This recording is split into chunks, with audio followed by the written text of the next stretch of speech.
father. Yo. What are we doing this morning? Well, we had a very pleasant night camping last night, and we're now at Shell Bay, and we've discovered something that we can only see from the top deck of the bus, is that there appears to be a hidden community of boat people.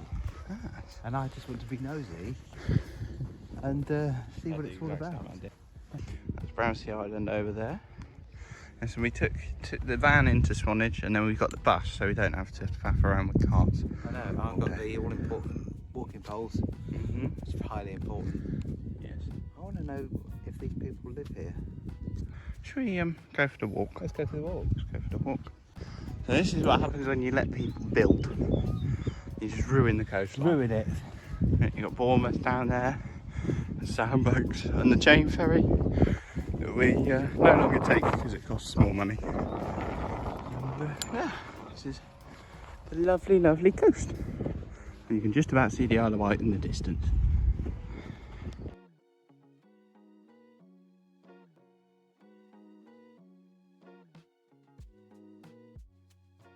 And let's do a quick update.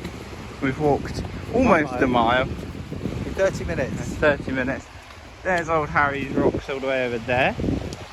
So we got to go. We'll go all the way round in a bit until we can't see the rocks, and then we keep going round a bit, and then eventually we will see the rocks. I think we go quite near to the top of them, which will be quite fun. But all the way up over that ridge and then down into Swanage. Loads of little sailboats out. How would you like to be on that ferry going to Prague right now? I think I'd love it. I think I'd love it. I would go back to Ile Grande and I would get the claminator out and claminate some clams. Father, speaking up. Speaking up, yes. Well, we've done 2 and a bit miles now, and we're just coming up to Middle Beach or South Beach. This is Knoll Beach. Knoll Beach. And then we've got South Beach, and then Middle Beach, and then North Beach. And we're just going to stop and have a little coffee break. So, we're at the Seaweed Beach. Very we like to call it. Yeah. And we've got some World War II, World War I era armaments up there, haven't we? And then we go around the corner to Middle Beach. Where are we going now, Dad? We're going to the pub. Banks Arms. Banks Arms. But you notice that the coast is down there. We've had to head up. Why have we had to head up, Dad? Landslide. So we've got the Banks family in Purbeck here. We've got a nice little sign here that shows that we're on the right way. It's a permissive footpath through the coast here. And it's quite nice actually to be under a little bit of shade for a minute. It is. I think.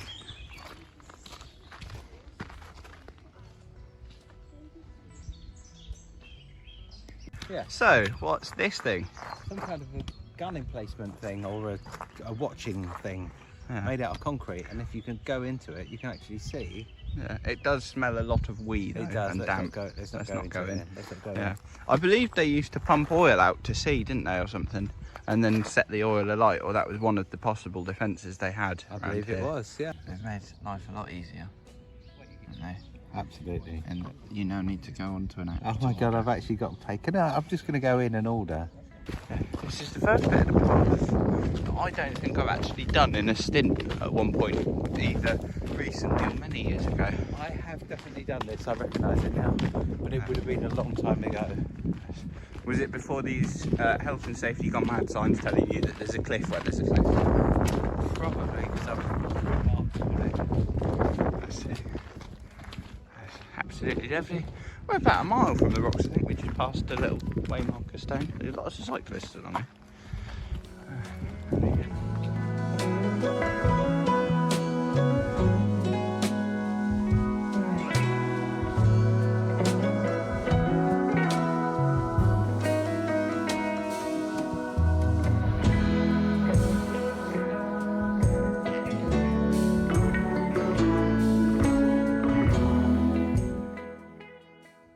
Old Harry. Old Harry.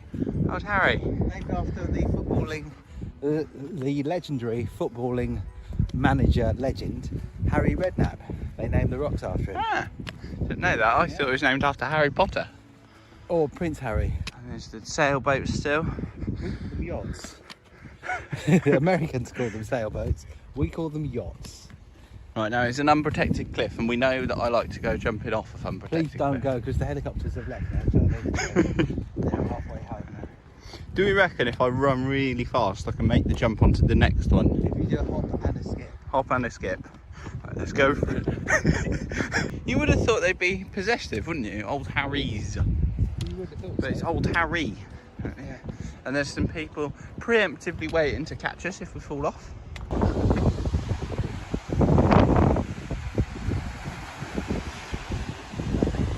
Look at that.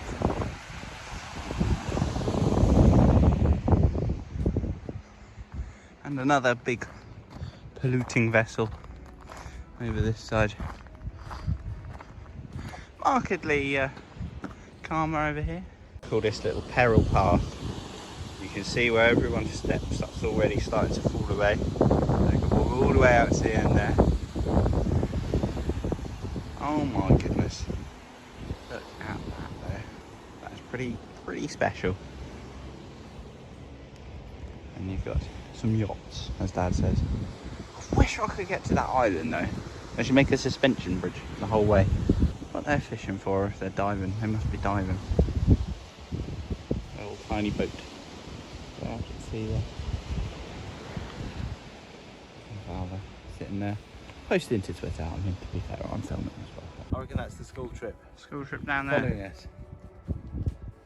Thing, When they were measuring the incline of the beach, some other member of the public was questioning one of the students doing it, and the reply I heard was, we're not allowed to go near the water for health and safety reasons. No, we're not allowed to touch the water for health and safety reasons. Hashtag most disappointing school field trip ever. And this is why I think that they wouldn't be up here as well, because look at that, there's a cliff about 20 metres away, isn't there? Jeez, you think health and safety, that'd be a 5 out of 5 on the risk assessment. I would say so. And about a 3 out of 5. And I think maybe they're all chained together or something, or roped. And if one falls, they'll fall like dominoes. Oh, there's all the school children. Oh, we're going to come and trigonometry. They're going to come and trigonometry. No, we're gonna sit down first. Trig point. Right, so over there, there's a little speck. I should point it out when I'm editing, hopefully. Freeze frame here is where the van is parked. And this is where we are. The little memorial Dad's just pointed out all the way down there. To someone who apparently died on the beach or something. We don't know. We don't know, but that's quite, it's impressive you can see it from up here. Soap or something. Or saf. Sivuf. I don't know. They're making a cairn, which in many years will become a recognised feature on an Ordnance Survey map. Now, I don't know about you, but that's not a very white cliff that we've just walked down. It was green. It was rather green on top. I mean, it might be white on the side. Yeah. And the other interesting fact that I've just said to Dad is these steps are made from a bit of stone. In other national parks, they're made from wood, from sleepers, but they're made from stone here, which seems to be quite the good little thing. And there's another sign that says Coast Path to Swanage. So we are almost at sea level there. And Swanage Bay is a changing coast, apparently. There you go. A charge is made for all private chairs, rugs, windbreaks, etc. Now, charge by my definition is measured in coulombs. And what happens when you put a rug down and it generates a static? They're just informing you of physics, are they not? A little bit of a risk of electrocution, Yeah. perhaps. Yeah. Thank you. Stupid people. Stupid people. And here we are at the Swanage station for the railway. I'm not sure. I don't think it's like a southwestern or anything railway. I don't think it's main line is the thing. I think it's the steam one. There's a nice railway here. Dad's just gone into the car to get some scotch. As I mentioned, we've got some free bread. So that's quite cool. We're going to have burgers late this evening. I just can't believe they were free. Anyway, here's Swanage station.